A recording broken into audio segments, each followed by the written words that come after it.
ቤቱን ካጸዳችሁ ገበሬ አይሞት። መንግስት ህግ የማስከበር ስራው አጠናክሮ ይቀጥላል። ሌላው ችግራችሁ ፍርሃት ነው። ፍርሃት፣ እርስ በርስ መጠባበቅ፣ እርስ በርስ መጠራጠር፣ ራስ ተው ብሎ ያለ መውጣት፣ ሁሉም ነገር መከላከያ እንዲጨርሰው የመፈለግ ጉዳይ ራሳችሁ ማየት አለባችሁ። የአካባቢ ሚሊሻ ሰላም አስከባሪ በከተማም የሆነ አደረጃጀት ውጤታማ እንዲሆን ማድረግ ያስፈልጋል ማለት ነው። ጫካ የገባው ኃይል ወደ ቤቱ እንዲመለስ መስራት አለባችሁ። ይሄን ካደረጋችሁ አሁን ያገኛችሁትን ሰላም በውጤታማነት ማጠናቀቅ ትችላላችሁ። የጾመው አንድ አርሶ አደር 2 ዓመት ሙሉ የተሰቃዩትን ቁልጭ አድርጎ አቀርበውላችኋል። ምን ሆነ? እሱም ሰው ነው፣ እናንተም ሰው ናችሁ። ለዓላማ ቆርጠህ ከተነሳህ ልክ እንደ ጾመው አርሶ አደር መቁረጥ ነው። ሰፈሬ እንዳትደርስ እኛም አንደርስብህም ተከባብረው ነው ያሉት። አሁንም አጠናክራችሁ መቀጠል አለባችሁ። መንግስት አስፈላጊውን ድጋፍ ያደርግላችኋል። ለጾም ቀበሌ ማለት ነው። በእርግጠኝነት ማረጋግጥላችሁ። በዞን ደረጃ የምናስተባብረው ደግሞ በዞን እናስተባብራለን ማለት ነው።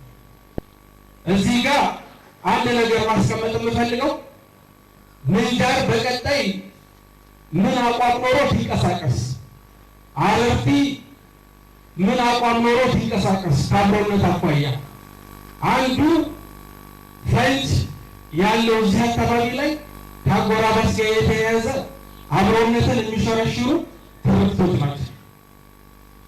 የኦሮሚያ ክልል መጥቶ የምንጃር መሬት ይወስዳል ይላል።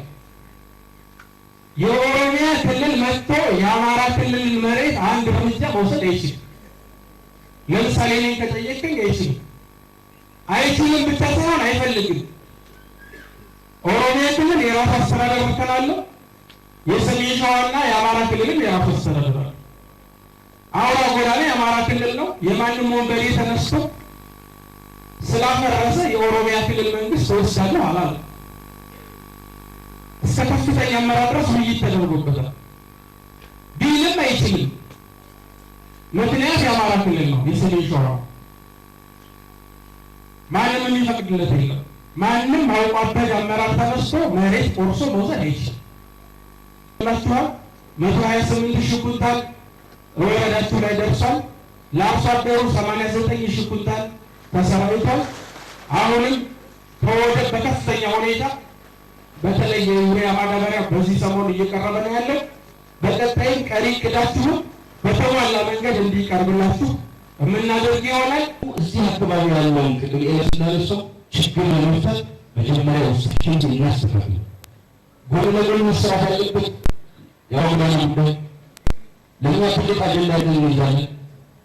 ግን ደግሞ ይህንን የምንጃር አካባቢ ያለውን አጠቃላይ የሰላም ሁኔታ እናስተካክል።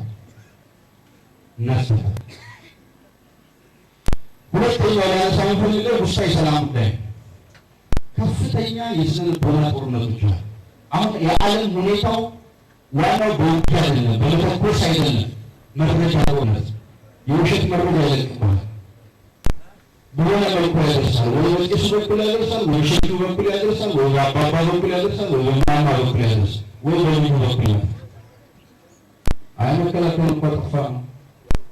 አሁን ኃይል እኮ ፋኖ ኃይል እየመጣ ነው። ከጎጃም እኮ እየመጣ ነው። 4 ኪሎ እየሄደ ነው። እዚህ አይነት የስነ ልቦና ጦርነቱ ዝግጅት ነው ያለበት። ሁልጊዜም በየአካባቢው በየቀበሌው ያለውን አመራር ማመን፣ መከላከያ ሰራዊትን ማመን፣ ፖሊስን ማመን፣ ሚሊሻ ማመን፣ ሰላም አስከባሪ ማመን ነው እንጂ በየቦታው ለሚመጣ ቴክስትና የስነ ልቦና ጦርነት ሰለባ ለሚያደርጉ ነገሮች ራሱን ክስ ማለት የለበት። ለዚህ ደግሞ የምንጃር ሸንኮራ ህዝብ ጀግና ነው፣ አምራች ነው፣ አካባቢውን ጠባቂ ነው። ስለዚህ እንዴት ነው በስነ ልቦና ጦርነት የሚሰለፍ? እንዴት አድርጎ ነው በፍርሃት ነው የሚወሰደው? ማለት ደግሞ ቀበሌ የቀበሌ አመራር ነው፣ የጸጥታ አካላት ነው።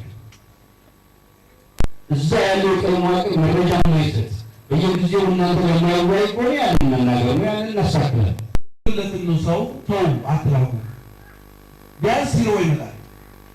ለምን እንዳይሞት ሌላ ምንም ዓላማ የለንም። እንዳይሞት ሰራዊቱ እንዳይሞቱበት ይፈልጋል። ቅድም ሰምታችኋል። መምህሩ ናጥሪ ኮሎኔል አህመድ ነው እንደዛ ተንከባክቦ የተቀበለኝ አለ። በቃ የሁሉም የሀገር መከላከያ ሰራዊት የሁሉም የክልሉ የጸጥታ መዋቅር አቋም የክልሉ አመራር አቋም ይሄ በቃ በጥይት የምናስመልሰው የአማራ ሕዝብ ጥያቄ የለም። ጉዳያችን ግን በንግግር በውይይት የምንፈታቸው ከሌሎች ኢትዮጵያ ወንድሞች ጋር አብረን የምንፈታቸው ጥያቄዎች ግን አሉ። እንደዛ ሆኖ እየተፈቱ ያሉ ጥያቄዎች አሉ። ቅድም ሰምታችኋል። ነባዩ በሀገራዊ ምክክር ኮሚሽን አማራ በንቃት የተሳተፈ ነው። በዛ መንገድ ጥያቄዎች እንዲፈቱ እየሰራ ነው ያለው መንግስት ነው። ያንን ማገዝ በጥሩ ያስፈልጋልና ምንጃር በጣም አሰላሳይ ህዝብ ነው፣ ጨዋ ህዝብ ነው።